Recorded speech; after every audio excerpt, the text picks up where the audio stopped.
Okay, today I am going to begin the talk with chapter 20, Perfect Buddhahood, from the book, The Jewel Ornament of Liberation, the edition with Trangu Rinpoche's teachings in it. So he begins this chapter by reminding the people present, because this is a teaching that he is giving to live people. He's reminding them to keep their bodhisattva motivation while listening to the teachings, and that is that you are doing this activity so that you may benefit all sentient beings. And it's always good to remind ourselves that whatever it is that we are doing, saying, thinking, may it be beneficial to all beings. So he begins by saying that the whole book can be summarized by 6 points. And they are, first of all, the cause for achieving Buddhahood, which is Buddha nature. The second point is the basis to accomplish this, which is our precious human life. The third point is the necessary condition to achieve Buddhahood, and that is a spiritual friend.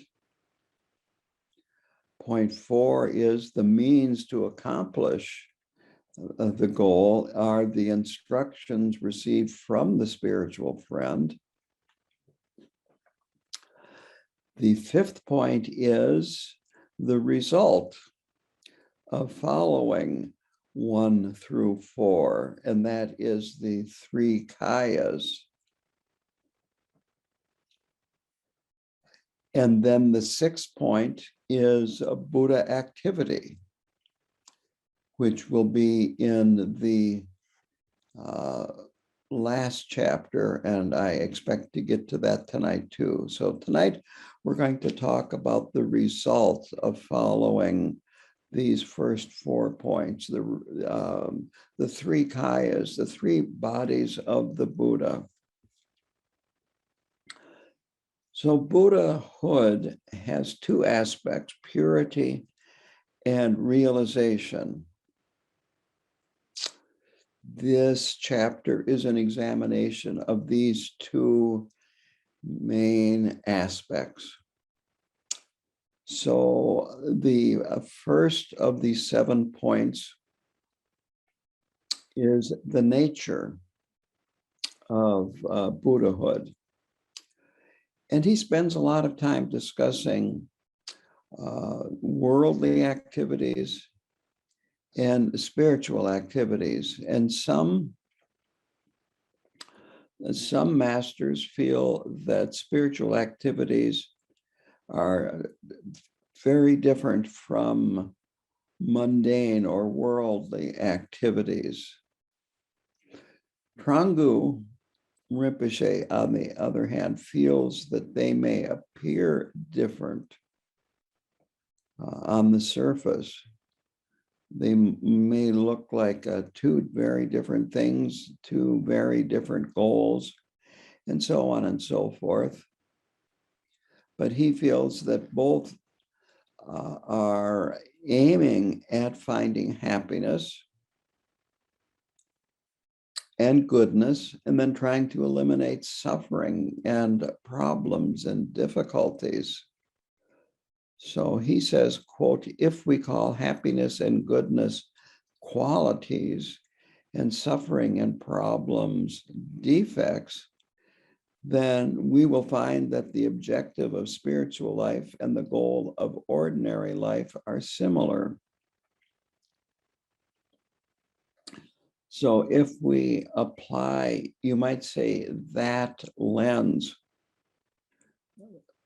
to mundane activities and the goal of mundane activities and that of spiritual activities, that they have a lot in common.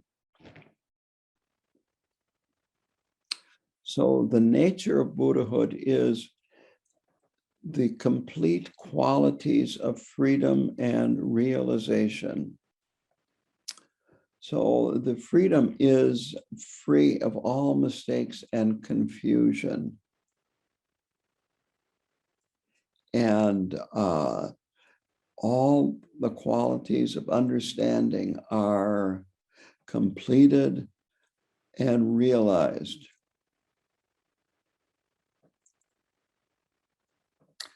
And again, comparing this with the mundane world and activities and mundane words, Trungpa Rinpoche says this, that the mundane world would use words, quote, the fullness of qualities and the total absence of defects.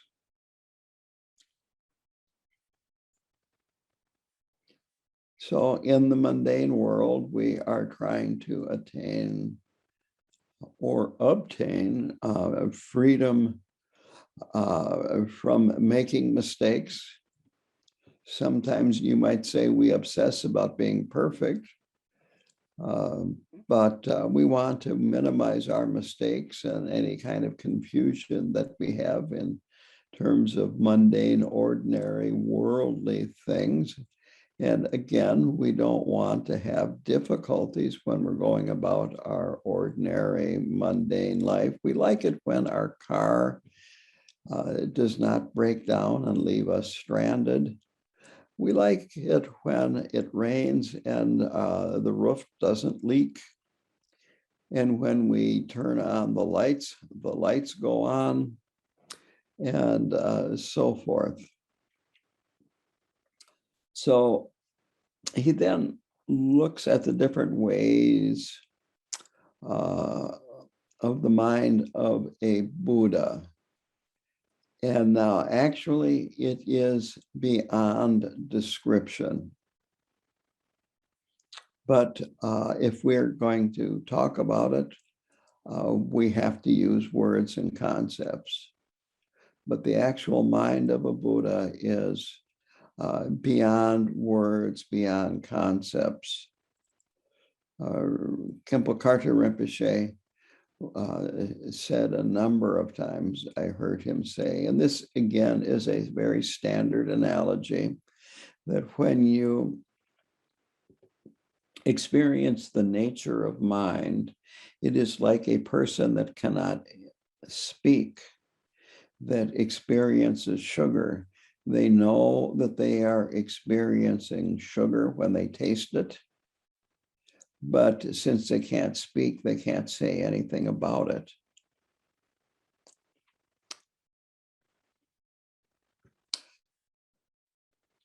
So there is one school that he mentions, not by name, but that feel that the Buddha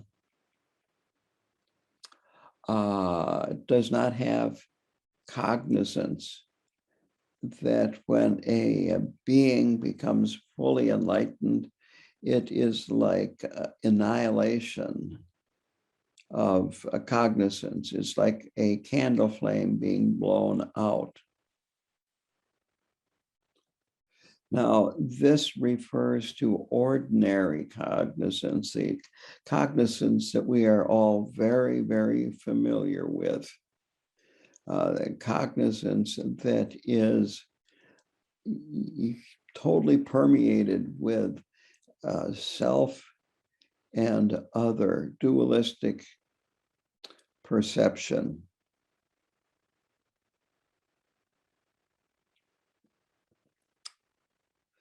So this is an important point. It's not a total negation, this annihilation.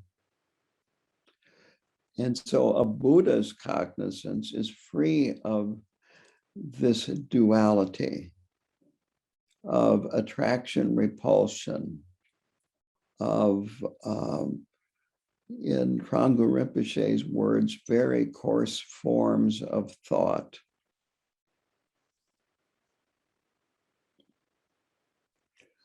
Another way to look at this is that the Buddha has pure cognizance. And this seems to counter this idea of extinction, that in the Buddha's mind, everything can manifest, appear, can reflect in, but there are no thoughts. They appear. And Trungpa Rinpoche then goes to an explanation that Milarepa has. And Milarepa was Gampopa's main student, by the way. So according to Milarepa, the cognition of a Buddha is the mind, quote, in its immediacy, end quote. This is jhana, or yeshe, or primordial wisdom. This is the mind before it is altered in any way. Again, it's beyond our experience. Well, we have never been separate from it. We've never recognized it. And since we have not recognized it, we don't know what the experience is.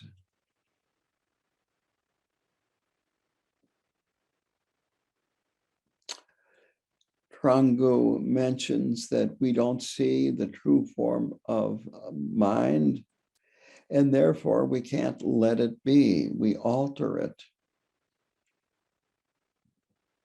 We play with it. We do all kinds of things, but we don't see it in its simplicity.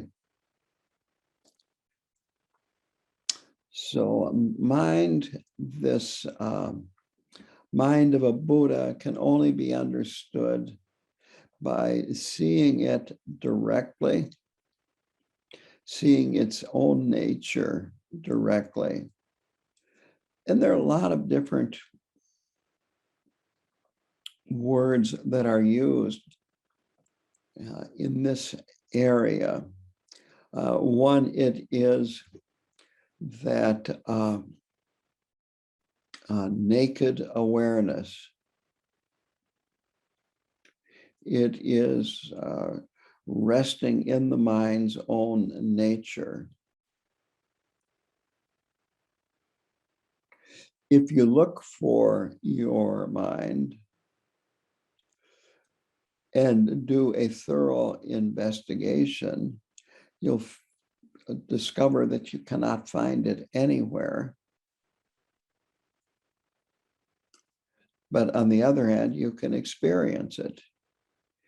It is knowing without an object of knowledge. It is mind that is in control of itself.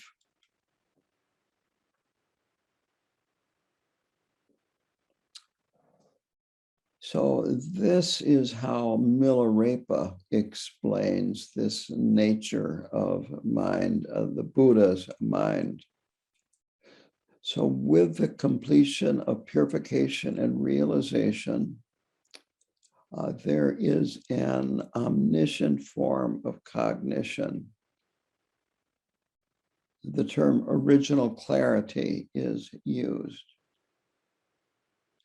And this cognition, of course, is very different than the type of cognition that we have, as it is free of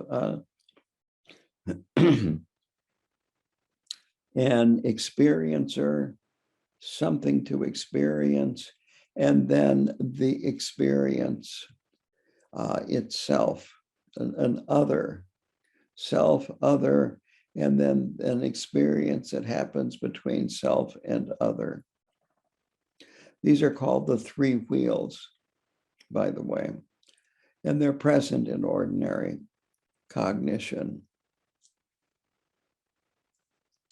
So here the nature is complete purification of all errors, mistakes, duality, dualistic thinking, dualistic experiencing, and then the realization of this omniscient form of cognition. Though point 2 is the significance of the name. The Tibetan name for Buddha is Sanjay, and Sang means purity.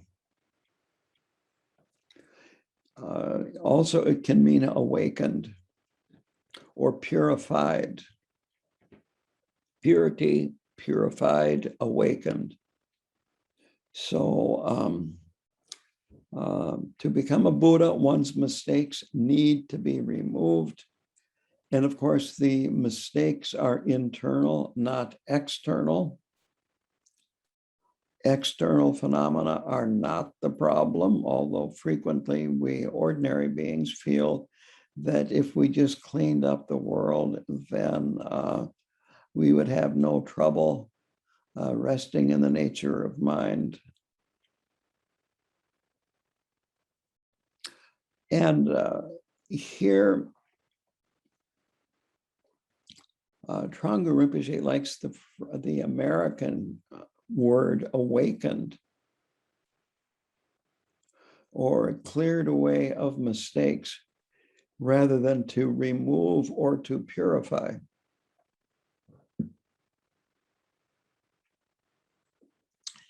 And liberation then means the end of illusion, the end of all mistakes.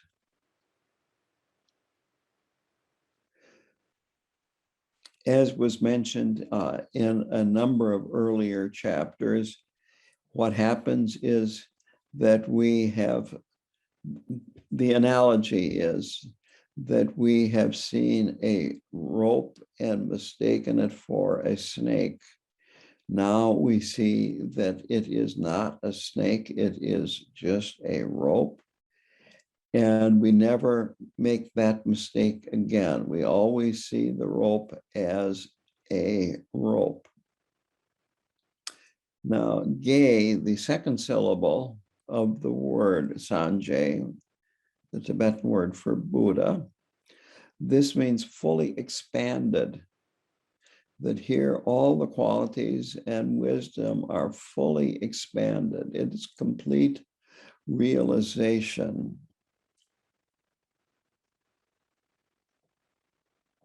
He finishes up this point by describing a Samyak Buddha, which means, quote, really and truly perfect Buddhahood, end quote. So this is the final level, that there is nothing higher, nothing beyond, nothing better, nothing to attain. And Samyak means true in this particular usage of the word. So the third point is classification. There are three aspects of Buddhahood, and it is the three kayas. The Dharmakaya, and this is the nature of the Buddha's mind. Again, with purity and realization present, with knowledge and wisdom complete, and all defects removed. The second aspect is the Sambhogakaya, and this is the expression of great happiness. This is the great bliss that surfaces with the removal of suffering. And the third aspect is the Nirmanakaya. Quote, the very expression of the non-conceptual compassion that the Buddha has for all beings, end quote.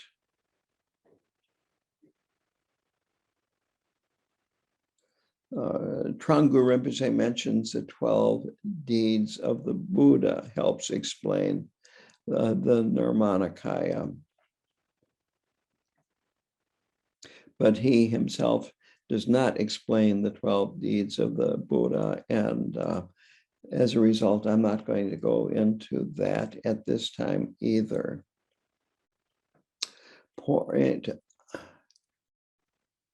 The next point is the reason for the definite number of the kayas, the 3 kayas. And the reason is that when we achieve Buddhahood, we are achieving what is best for ourselves and what is best for others.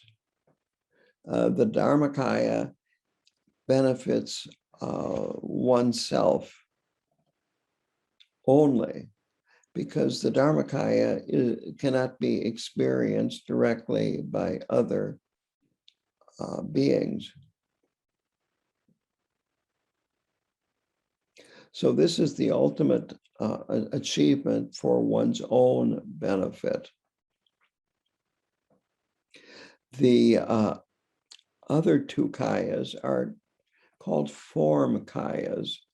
And the reason is that they take a physical form that is visible to other sentient beings. And there are 2 types of, you might say, beings. There are ordinary sentient beings, and then there are beings, bodhisattvas, who have experienced emptiness and are on one of the 10 bhumis or levels.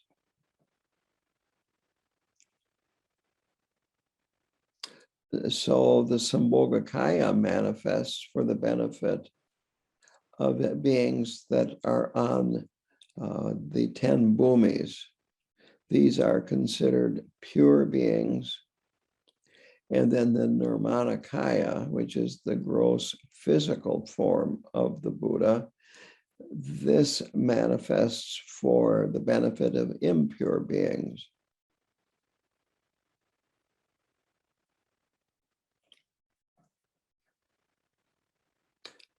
I looked at the footnote in this section, and in the footnote, he says, quote, some texts mention 2, 4, or 5 kayas. However, they are all included in the 3 mentioned. So I wanted to point this out, that there are different ways of looking at the qualities of a completely enlightened being. And so the 2 bodies are the form body and the formless body. The Dharmakaya being formless, the form being the 2, the Sambhogakaya and Dharmakaya. When there are 4 bodies of the Buddha, the 4th is the Sambhavikakaya, which is basically stating the inseparability of the 3 kayas that are mentioned in this section. And I quite honestly can't recall how they calculate 5 kayas. The important thing is these 3 kayas, the Dharmakaya, the Sambhogakaya, and the Dharmakaya. And to not get concerned if in another classification system that there might be 2, 4, or 5 rather than 3.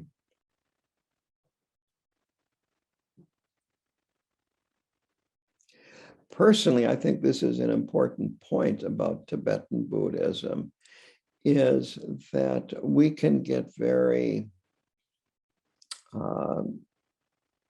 wrapped up in things being an absolute certain way, and there can't be any other way. But we follow the instructions of our teachers. We try to use the language that our teachers use, even if it is the language translated into English or whatever other language it is that we listen to the Dharma and read the Dharma in. But when we come up against something that might seem to contradict what was said, to realize that in most cases, it's just a different way of looking, a different way of analyzing. The translator, Yeshe Gyamtso, he said this one time, that if you ask 12 lamas one question, you get 13 answers. So keep that in mind and try to remember as much as you can. But when things come up like how many kayas are there, just kind of relax and don't get confused, and don't hold on too tightly to there being absolutely only one possible way to look at this that is right and everything else is wrong. So the characteristics of the three kayas, the Dharmakaya aspect has 32 qualities of freedom, qualities of mind. There are 10 powers of knowledge and 4 fearlessnesses and 18 distinctive qualities relating to behavior, understanding, and activity. So these qualities, or freedom of mind, there are a total of 32. Again, 10 powers, 4 fearlessnesses, 18 distinctive qualities that are relating to behavior, understanding, and activity. Note 109 on page 388 goes into this and looks at it from a different analytical framework. I did an internet search and found a very old, poorly edited transcript of a talk that Trungpa Rinpoche gave back in the 70s that listed exactly what these 32 qualities or freedoms are.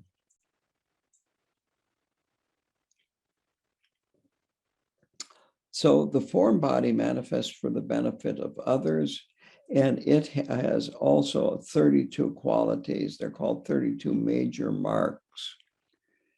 And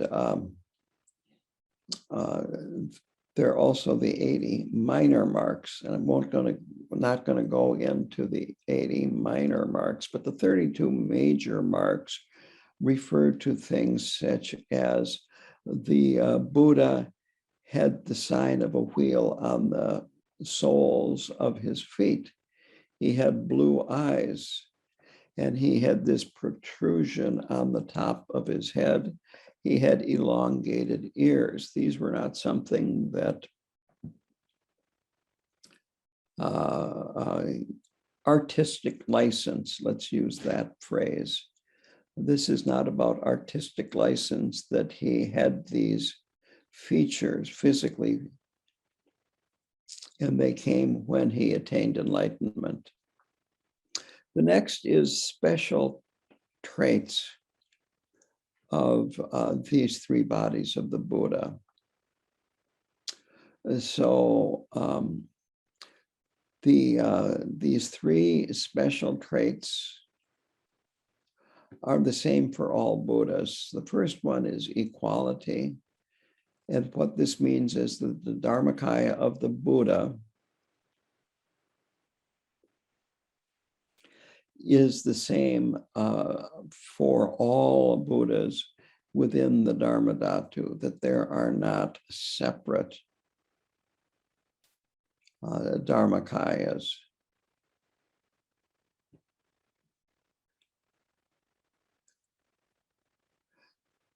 I was present when Tai Situ Rinpoche said this.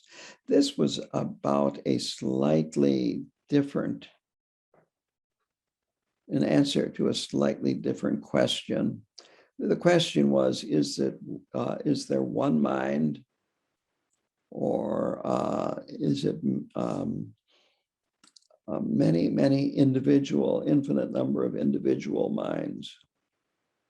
And I think it could be applicable here to the Dharmakaya body of a Buddha.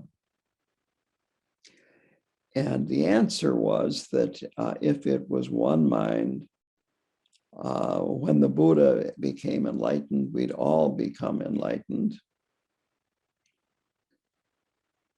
That is from the relative standpoint. From the standpoint of the absolute, it's not two. Because saying one, it gets very conceptual. Saying it's not two means that it's beyond being one and two, or one and many. And so I'm going to add this to this little section here of Trangu Rinpoche's. And if I am wrong, it is my mistake. But so the Dharmakaya of all Buddhas, he says, is the same within the Dharma Dhatu. And the Dharma Dhatu is usually translated or described as the sphere of phenomena. This is where everything arises. Everything arises, endures, and then ceases in the Dharma Dhatu.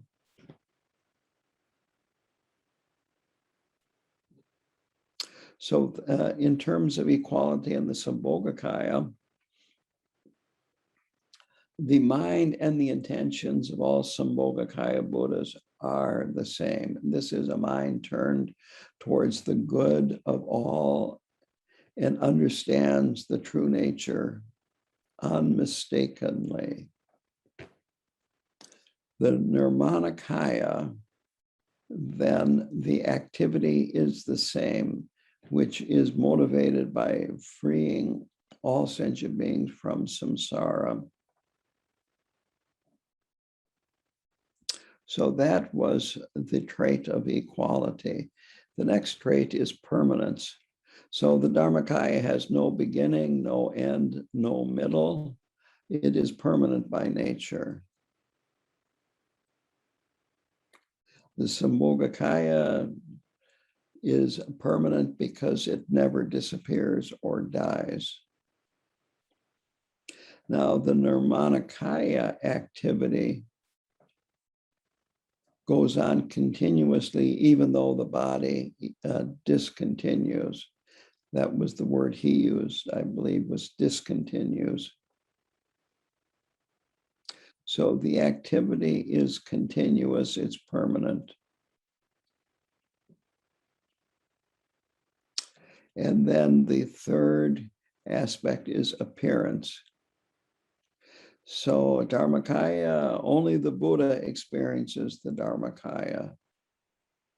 The Sambhogakaya, this manifests to bodhisattvas on the bhumis, the 10 levels that was talked about previously. And the Nirmanakaya manifests to beings with some karmic purification. In other words, not everybody would see the Buddha as a Buddha. Not everybody would see his elongated earlobes, his protuberance on the top of his head, the wheel on the soles of his feet, and so forth. So that finishes up chapter 20, again titled Perfect Buddhahood. That brings us to chapter 21, the activities of a Buddha. First of all, the activities of a Buddha or Buddha activity is free of concept and totally spontaneous. It is one spontaneous activities of the body to benefit beings. And just seeing the body of a Buddha can bring great devotion and aspiration, bodhicitta motivation. And the reason a Buddha can do this just by seeing the body of a Buddha is because of their previous great accumulation of virtue. And doing this with pure motivation. The second point here is spontaneous activities of speech. So we're talking about activities of body, speech, and mind, very simply. So a Buddha's speech can help others without a thought behind the words. That it is speech that is motivated to benefit beings. There's total freedom from impure motivation, such as desire for profit or fame. Beings hear the speech of a Buddha according to their own capacity. And so it was mentioned here that there are 84,000 different ways to teach the Dharma. And when the Buddha is teaching, the people in the audience are going to hear these teachings according to their capacity, their karma, their aptitude and motivations, and so forth. And so one teaching of the Buddha can be interpreted many, many, many different ways by the different beings that are present. And all of them will be correct for that being. And the Buddha taught to and for everyone in the three times, the past, present, and future, and for all beings in all the directions of the universe.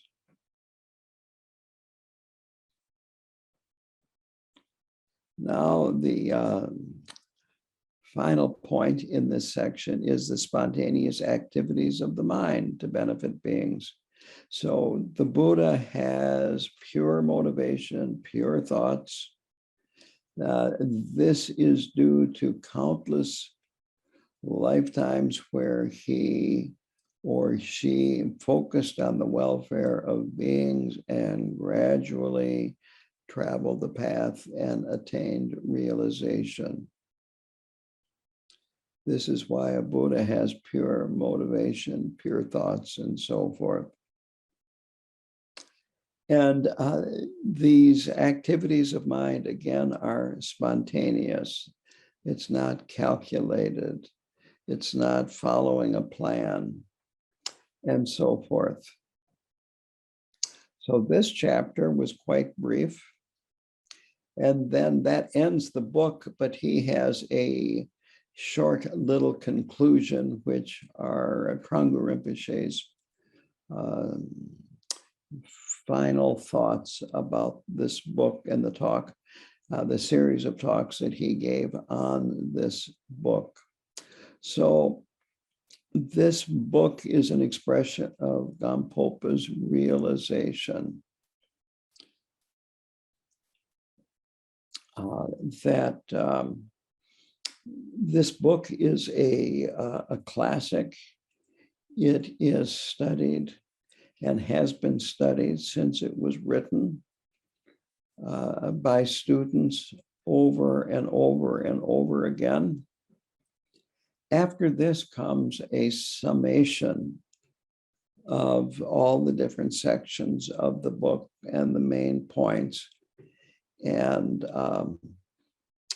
this would be memorized by students when they are receiving you might say the equivalent of graduate school in Buddhist education. When you're studying to become a Khenpo, you would memorize that section. I think when we first began this book, I mentioned that some would memorize the whole book, and I was mistaken. It's primarily this summarization, but even that is quite extensive of all the points. So this book gives us direct instructions on how to achieve the results, complete Buddhahood. It also is proof of Gampopa's realization that he could write this book and explain it so well. And Trungpa Rinpoche mentions then that if you use these words properly, you will gain realization. And finally, he says that because of impermanence, these teachings are ending, but also because of impermanence, our confusion can end. And I like this final quote. We just have to see to it that we apply enough diligence, and then we can achieve the same result. And finally, admonishing, don't be lazy. And that completes the book. The question is, what about karma yoga? Is that doing something of worldly needs with a spiritual component? And this, I'm not sure I understand this completely, but earlier, Trungpa Rinpoche basically said that the goal of both worldly endeavors and spiritual endeavors is the same. It's just that you're pursuing two different directions, you might say. Now, karma yoga, that means helping out at Dharma centers, serving, visiting lamas, serving the lama at the center, doing things like keeping the center clean, maintaining web pages, any kind of work that is done to benefit Buddhism in general, and the center, the teachings, the lineage, and so forth. And it is certainly true that a Dharma center has a lot of what appear to be worldly needs. Our center has insurance, for instance. Our center has an electric bill, and on and on and on. And this is the nature of living in the world, that we're not separate from it. I guess if we would go out to a cave in an area where we would not get kicked out of or looked at as a squatter, where no one ever saw us and we're eating nettles, but then you could say, well, gathering nettles is worldly too. So, and are you using a cigarette lighter to light the fire to cook your food, or are you rubbing two sticks together? But even rubbing two sticks together is worldly in a way. So the point that I'm making is that this is kind of an artificial divide between what is worldly and what is not worldly. I think Trungpa Rinpoche would say this, that to a spiritual person with a proper motivation, everything is spiritual. This is my final comment about this book. And that is that as we receive oral teachings, read books, nowadays we have digital teachings that we can access on the internet, then contemplate these, and then actually practice, that little by little we start seeing more deeply, and that it is good to refer back to books and read them a second or a third or even a fourth time.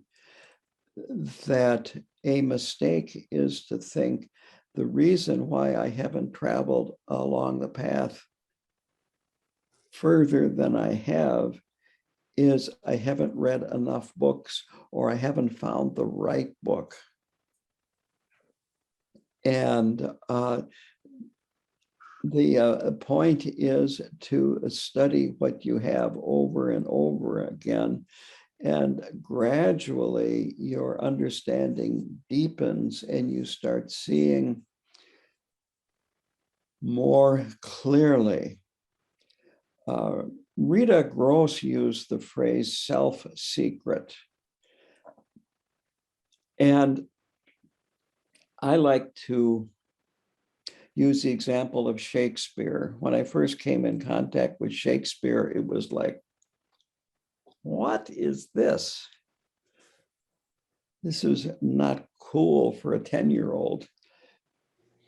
But the more you study Shakespeare, the more you study the world that Shakespeare lived in, and perhaps the world that he wrote about, the ancient Romans, the way they were understood by the British at the time that Shakespeare wrote, and so forth, that gradually we start seeing things in Shakespeare that we totally missed. And so through practice, study, and contemplation, gradually our realization deepens and we travel the path.